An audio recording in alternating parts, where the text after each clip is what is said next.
Hello everyone, welcome back to the channel. My name is Mohak Raithani. I am JRF qualified with All India rank 62 and 99.91 percentile. तो आज हम discuss करते हुए चलेंगे कि मेरा बीएचयू का पीएचडी का इंटरव्यू एक्सपीरियंस कैसा रहा एंड जानेंगे कि आप उस चीज़ से कैसे लर्न कर सकते हैं और कैसे आप लोग भी अपना इंटरव्यू क्रैक कर सकते हैं इजीली। तो ऑल्दो काफ़ी सारी इसके बारे में प्रिपरेशन के बारे में हम लोग अच्छे से भी डिस्कस करेंगे एंड समझेंगे कि इस प्रोसेस को कैसे अंडरस्टैंड करना है, कैसे पीएचडी के क्वेश्चंस पूछे जाते हैं, क्या-क्या क्वेश्चंस की हमको नॉलेज होनी चाहिए। These are all the things that we need to no.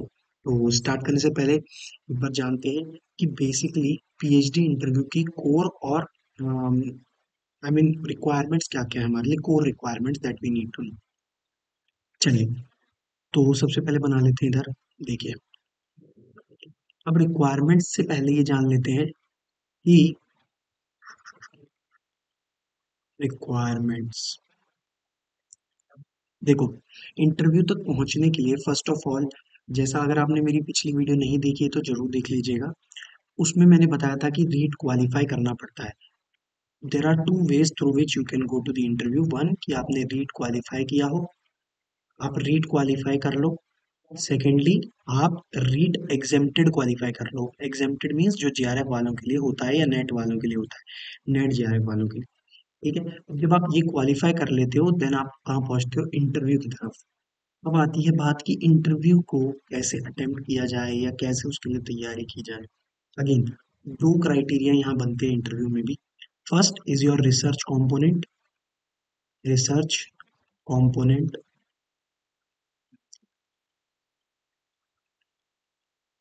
एक सेकेंड, ठीक है। And second is your second is your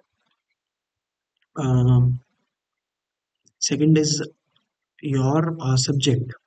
subject या फिर डोमेन। सब्जेक्ट नहीं बोलूंगा, आप डोमेन बोलूंगा, बिकॉज अब आप एक सब्जेक्ट में स्पेसिफाइड नहीं हो। जैसे कॉमर्स नहीं, अब आपको उनमें स्पेसिफिक चुनना है। जैसे for example I am taking the example of commerce.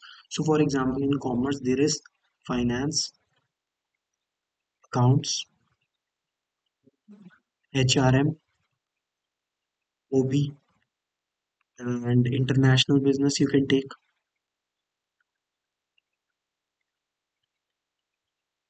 But generally, the fields are in the finance, accounts, HRM, marketing. These are the fields in which everyone is working. That does not restrict कि आप कोई और नहीं कर सकते, बिल्कुल आप कोई और भी कर सकते हैं। नाउ, पहले तो ये समझिए कि आपका डोमेन किस पे डिपेंड करता है कि what is your research proposal. मतलब आप किस तरीके का रिसर्च प्रपोजल बना रहे हैं। ठीक है, जैसे for example at that time I was more into that I want to pursue my PhD in the HRM. This was my initial thought and जो भी मैंने time the over the time सीखा था, so my interest was in the HRM. I wanted to do something related to HRM slash OB. I can say not particularly HRM but the OB, right? So my culture was that I was looking to do flexible uh, work system, or you can say work system की flexible work system कैसे work करता है। And इसमें भी अगर मैं deep जाऊं तो I was more concern about the work life balance which I was looking. Work life balance in this domain I wanted to work. अच्छा, इसके साथ में क्या होता है, देखो वैसे बीएचयू की जो डिमांड होती है वो क्या होती है कि दैट द डिमांड वाज कि you have to prepare a research proposal and it will be asked to, आपको लिखना होगा वहां आके, एक पेपर पे लिखना होता है, पेपर दिया जाता है और आपके रिसर्च प्रपोजल से आपकी क्वेश्चनिंग होती है। But this time, this research proposal criteria was not there. So it was that you need to give the domain-based questions. यानी domain-based questioning will be done and they will check you कि आपको अपने subject specific कितना आता है या नहीं आता है, ठीक है? So it was more of kind of a interview where they will be testing your knowledge through different questions. And in this domain-based questions, it was also tested that if you are able to handle pressure or not. Pressure handling techniques were also applied to check that you are able to handle pressure or not.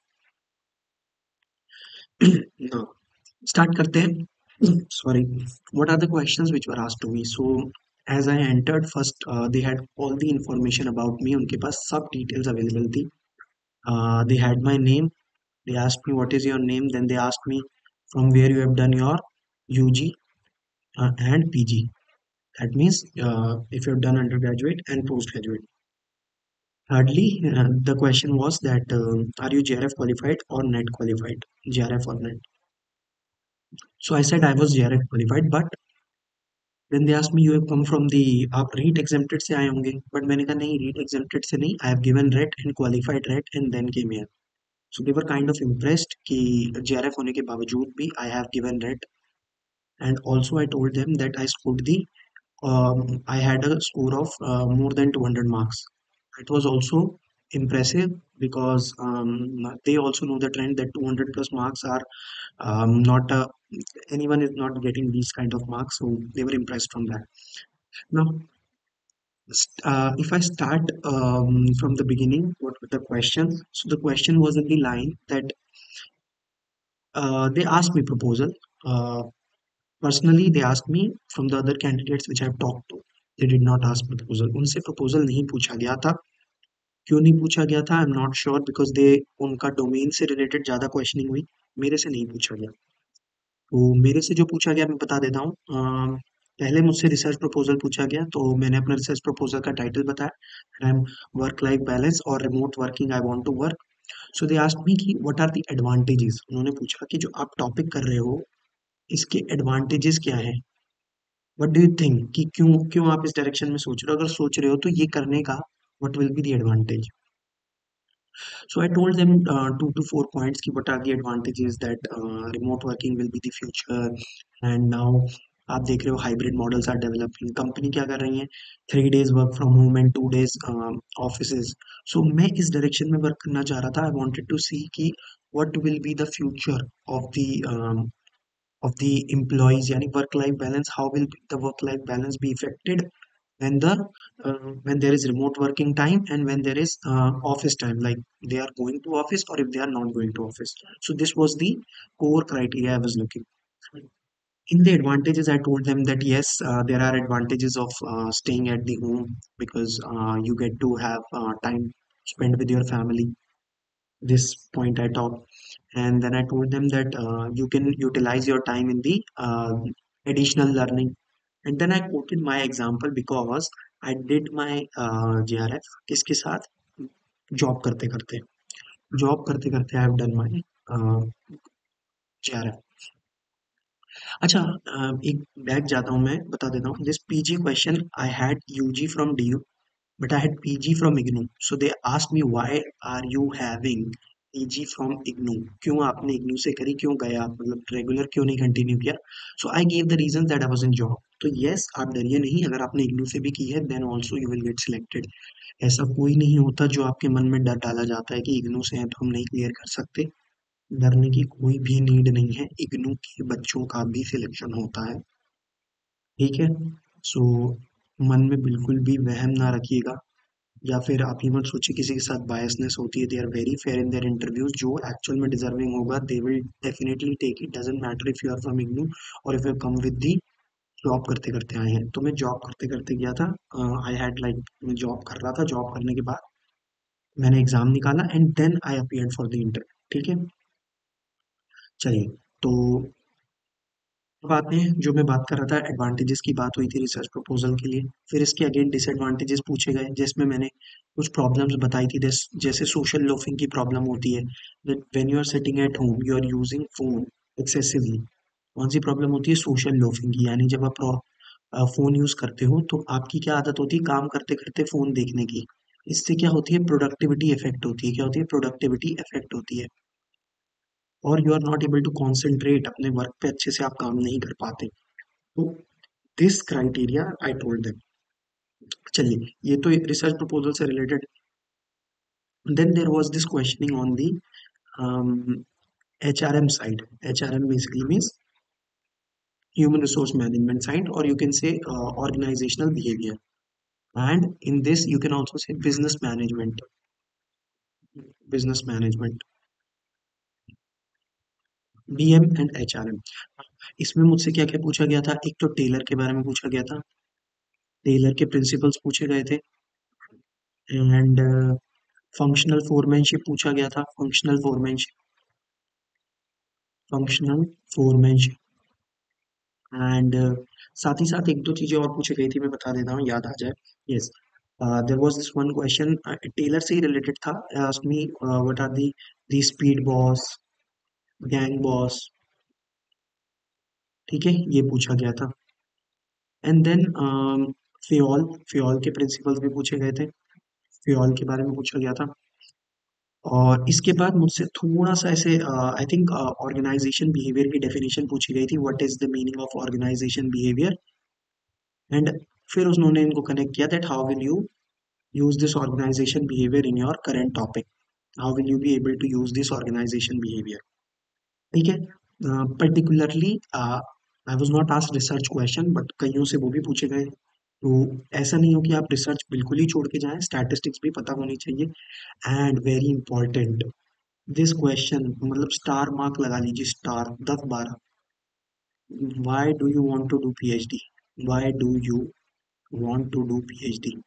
मैंने जहाँ भी interview attempt किया है ना, this question is always asked. They want to know what are your future goals, आप क्यों करना चाहते हैं, क्यों करनी है पीएचडी, always this question is always asked. So you should have your reasons why do you want to do PhD, ठीक है। ये आपके पास रीजंस होने चाहिए कि आपको क्यों करनी है। इस क्वेश्चन पे आई am trying, I will make a separate video, क्या कर दूंगा मैं, एक सेपरेट वीडियो आपको बना के दे दूंगा कि why do you want to do PhD, कि इसको आंसर कैसे करना है। बेसिकली अगर आपसे कोई पूछ ले why do you want to do PhD, तो आप स्टक हो जाते हो, क्या करना चाहिए, क्या बोलना चाहिए, हमारे पास पॉइंट्स नहीं है, क्या ऐसा बोले कि सामने वाला कन्विंस हो जाए। तो if you want this, definitely comment section में बताइएगा, मैं आपको इस पे भी वीडियो लाके दे दूंगा। चलो, तो ये सारे आपको कुछ पॉइंट्स मिले, क्या क्या पूछा गया। सर इसके अलावा थोड़ी बहुत मुझसे मेरी जनरल अवेयरनेस भी चेक की गई थी। General awareness as an I was asked कि कौन एजुकेशन मिनिस्टर है इस समय के, who is the education minister. Also they asked me who is the vice chancellor of BHU. अच्छा, I was aware of education minister but not of the vice chancellor of BHU. So ये सब आप पढ़ के जाइएगा पहले से, ये सब आपको थोड़ी चीजें पता होनी चाहिए। और अगर नहीं भी पता है ना, तो डेफिनेटली आप ज्यादा वो नहीं करिए, आप सामने से बोल सकते हैं कि I am sorry, I was not aware of it, और आप बता सकते हैं, इतना डरने की जरूरत नहीं है। कुछ कुछ क्वेश्चंस नहीं भी आंसर होते, देन ऑल्सो फियर इज, मतलब प्रेशर आता है। एक पॉइंट पे आई वाज ब्लैंक, एक बार एक पॉइंट भी आया था when I was blank, I was not able to answer 2 to 3 questions, ऐसे लगातार मेरे ऊपर पुट अप हो रहे थे कि my mind was not even working, मेरा माइंड उसको प्रोसेस नहीं कर पा रहा था। जैसे for example these speed boss, gang boss, I was not able to recall exact names, है ना। तो ये सब चीजें होंगी, you will face that pressure जब आप वहाँ बैठे होंगे। तो होता है, उससे डरना नहीं है ना। अपने आप को स्ट्रांग बनाना है, कॉन्फिडेंट बनाना है।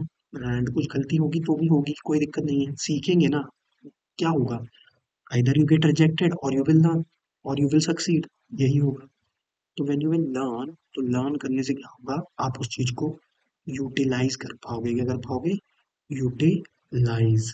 तो ट्राई कीजिए कि अभी जो भी समझा इसको अपने माइंड में लेके जाइएगा, और आप समझिए कि मुझे किस डायरेक्शन में काम करना है।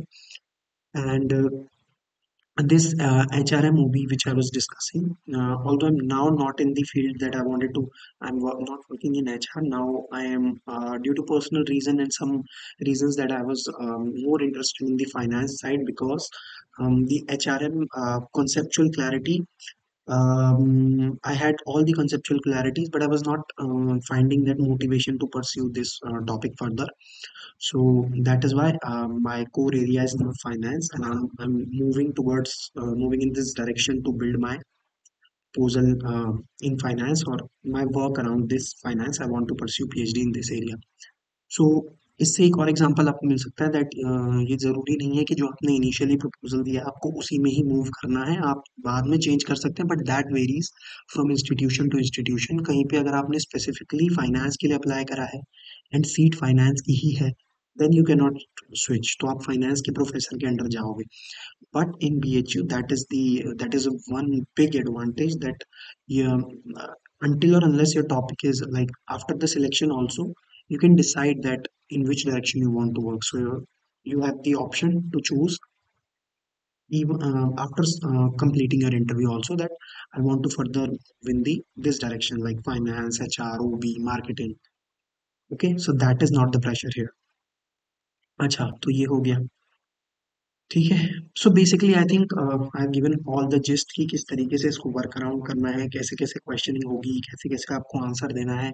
वन इम्पॉर्टेंट टिप इज थोड़ी सी एंट्री करते समय, एंट्री करने से पहले टेक 2 to 3 डीप ब्रेथ्स, आप ब्रेथ लेके जाइए, अपने माइंड को शांत कीजिए। एंड अगेन कोई भी आप अपना बेसिक किसी तरीके से, और ट्राई कीजिए कि ना do not talk to other people, ज़्यादा नहीं कीजिए, एक दो से बात की बस, उससे ज़्यादा नहीं। और स्पेसिफिकली आप अपना इंटरव्यू देने के लिए लाइन में खड़े हो और आपका नंबर आने वाला है, अगल बगल वाले को भूल जाइए, उससे कुछ बात मत करिए, चाहे उसका इंटरव्यू अच्छा हुआ है चाहे बुरा हुआ है, cause they will give you pressure. मेरे साथ हुआ था। एंड आई विल सजेस्ट कि रेजिस्ट करना, किसी से बात करना, अपना चुपचाप घुसना, दे के आ जाना। ठीक है, जितना दूसरों से बात करोगे उतना दिक्कत होने वाली है। ठीक है, चलिए, आई होप ये सब टिप्स आपको काम आए, और इस तरीके की और भी videos I am trying to put, जिससे कि आप लोग को एडवांटेज मिले। सो अगर आपको मज़ा आया हो तो लाइक एंड शेयर जरूर कीजिएगा। And very very very important बात, if you want these type of courses to come, या आप कुछ अलग से भी कोर्सेज चाहते हैं मुझसे, and you want to take personal assistance also, then you can WhatsApp, आप मेरे को व्हाट्सएप कर सकते हो for some paid courses. If you want कि आपको कुछ पेड कोर्सेज या पेड असिस्टेंस चाहिए पेड कोर्सेज के थ्रू, है ना, तो आप मुझे मैसेज कर सकते हो। 6432883789, this is my WhatsApp number. 9643288379, आप यहाँ पे मैसेज कर सकते हो मुझे। जो भी आपको दिक्कत होगी, आप पर्टिकुलर चीज़ों से रिलेटेड तैयारी करना चाह रहे हो, आपको कोई एंट्रेंस के लिए तैयारी करनी है फॉर PhD, और NET paper 1, NET paper 2, so we can give you the, आपको यहाँ पे सारी असिस्टेंस मिल जाएगी, और काफ़ी सारे पेड कोर्सेज से रिलेटेड भी आप डिस्कशन कर सकते हैं। बाकी if you want that I want this, why do you want to PhD, इस पे आपको वीडियो चाहिए तो डेफिनेटली कमेंट सेक्शन में बताइएगा। I will bring out the answers कि आप क्या वहाँ दे सकते हैं, जिससे आपके सिलेक्शन के चांसेस इंक्रीज हो जाएंगे। चलिए, thank you so much for watching, take care, like and share जरूर कीजिएगा। लिंक डिस्क्रिप्शन में गिवन है टेलीग्राम का, do join it, and take care. Sayonara. Bye.